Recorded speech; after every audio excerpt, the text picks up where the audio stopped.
Welcome back to Advocacy, Alchemy with Professor Ross. Today we have a good one, guys. Today we've got an insightful lecture analyzing an incident involving Olympic sprinter Fred Kerley. On January 2nd of 2025, this year, in Miami Beach, Kerley's actions during a tense encounter with police escalated into an arrest. We'll break down the bodycam footage and uncover the laws at play, the evidentiary standards involved, and lessons we can learn from this high-profile case.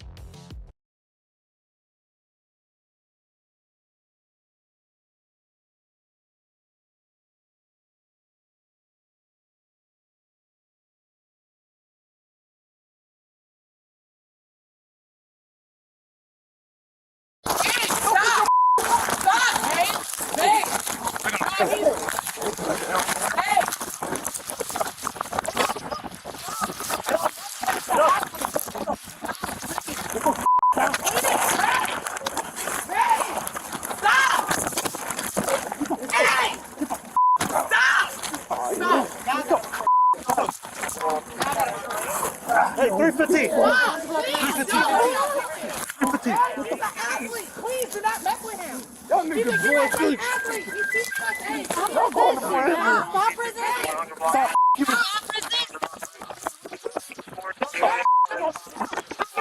Put your hands to the back. Please stop. Get the down. Hey, stop. Hey, why y'all hitting people? Why you pushing? You're pushing him.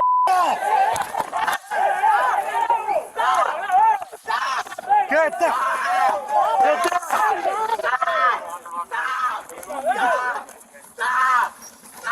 Hey, I'm gonna tase him. Stop! Hey, you stand up! Hey!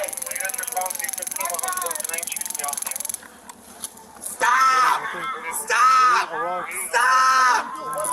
He didn't do anything! Stop! We have a problem. Stop! Hey! Stop! Get the taser off of him! Stop! Move! Get back! Move! Move! Go over there, man. Go over there. Go over there. Stop! Babe, just chill, babe. We're dealing with the police. Stop! Babe. Don't say anything else. Babe, you heard me. Don't say anything else. Don't say anything else. Hey. Anyone else? Hey, you good. No, where's my phone? Where's my phone?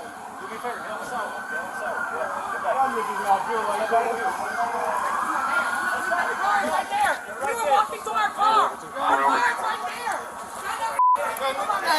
Stop resisting. I'm not resisting. Get off of me, bro. Sit up. Hey, y'all not built like that.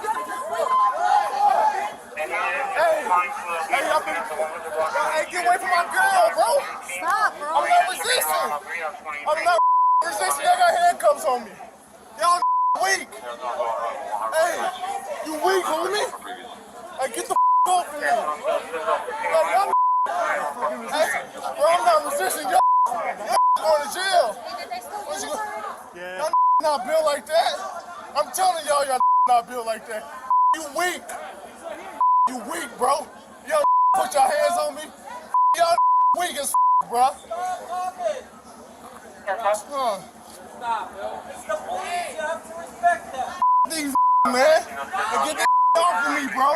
We have a call for them? Hey, down right to that taser. Alright, you called fire rescue already?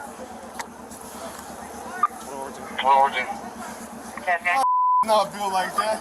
I'm telling y'all what's about to go down. Can y'all off of me? I am good. Y'all got Find the front. yo, you already got on me, bro. Relax, bro. Yo, Who's on your license? You don't yeah, relax. you going to jail. And then you weak. Y'all put your hands on me, hit me in my head. All y'all weak, bro. I'm telling y'all like, man, get the off me, bro. I can't go nowhere. Up, bro. Man, you shut the up, bro. Nigga, you weak. Y'all nigga in the jail. 20 years old. I'm not 20 years old. Babe, come and get my phone. Bro, get off my legs. I need my legs. Move your legs? Get the off my legs. Legs? Get the off me. Are you gonna stop moving them? Get off of me, bro. Y'all going to jail. I ain't doing this. You went to my motherfucking car. And then which one? You put your hands on me. You put your hands on me. Y'all think y'all big because you got in the bag. 0707, those kids are show your right one, 2327.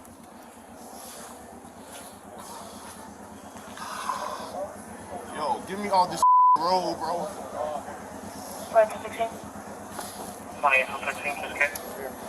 Take 20 hit me. And another 14 on top of your fire. It take 20 get me. It take 20 to get me.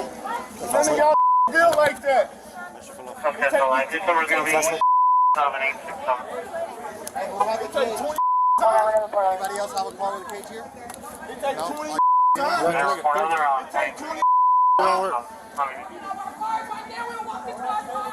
Hey, bro, yo, what the fuck y'all doing, bro? Getting on 3430, 26057 Street. It's in reference to non-hundred activity with a female inside of the sign up tonight. I'm calm.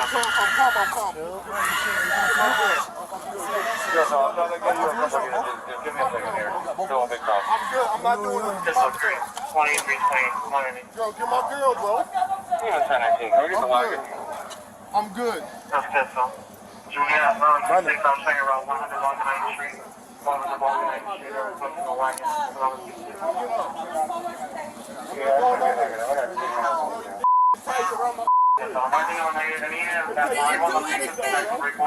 Y'all saw me, I didn't do it. It take 20 y'all weak.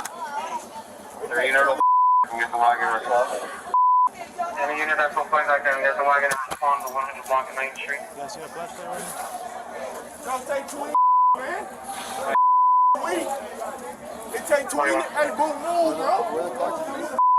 It's away. Hey, take that off. Hey, to pick up a wagon. On fine. Any unit that's on fine.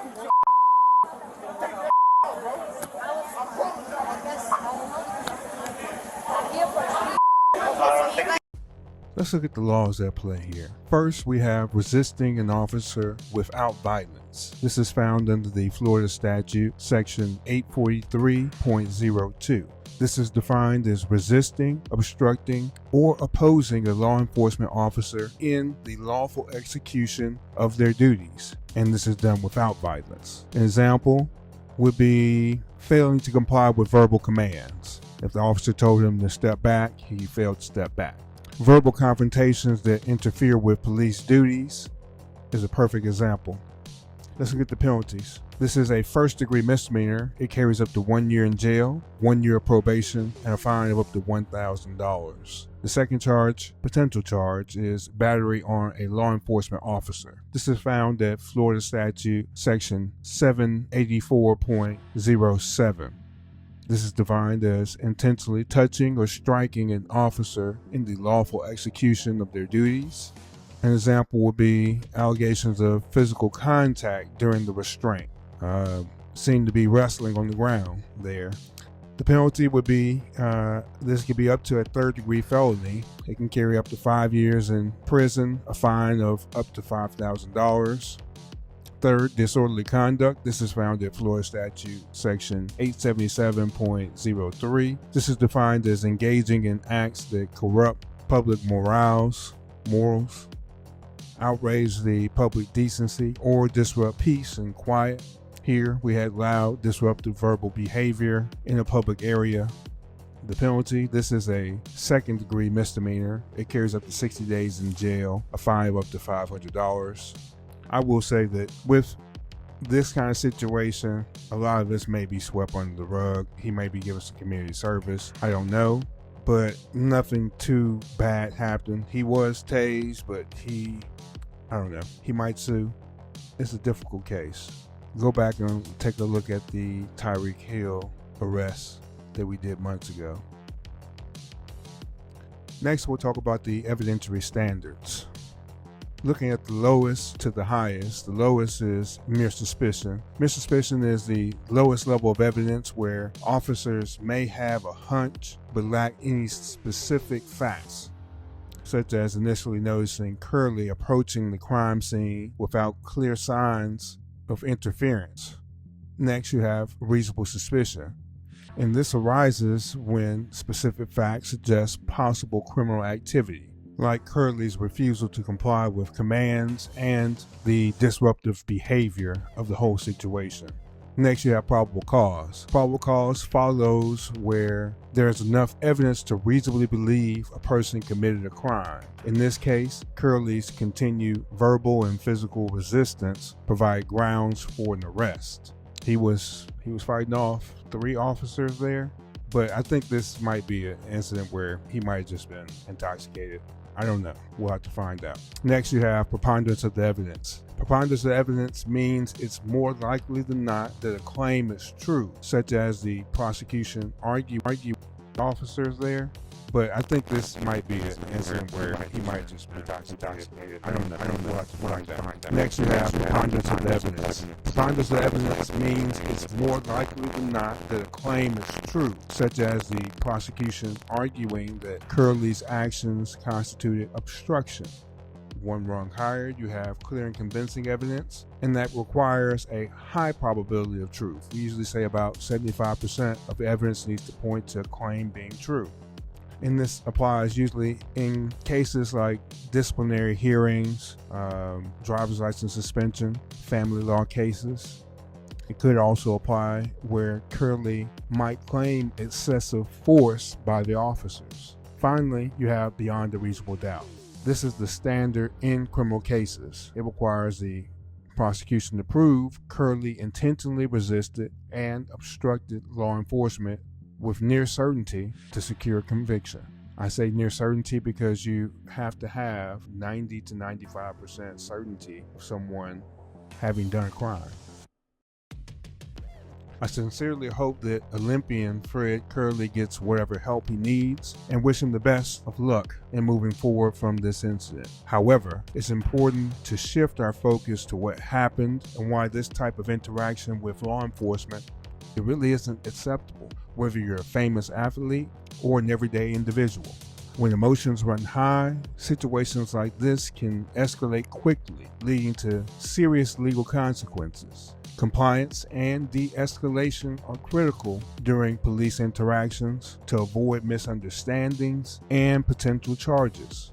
This case serves as a reminder that everyone is held to the same legal standards, and resisting commands or escalating tension is never the right approach. What do you think about this incident? Could it have been handled differently by the cops or Fred Kerley? Share your thoughts in the comments below. This is Advocacy Alchemy, and I am Professor Ross. I'll see you tomorrow. You all have a good day.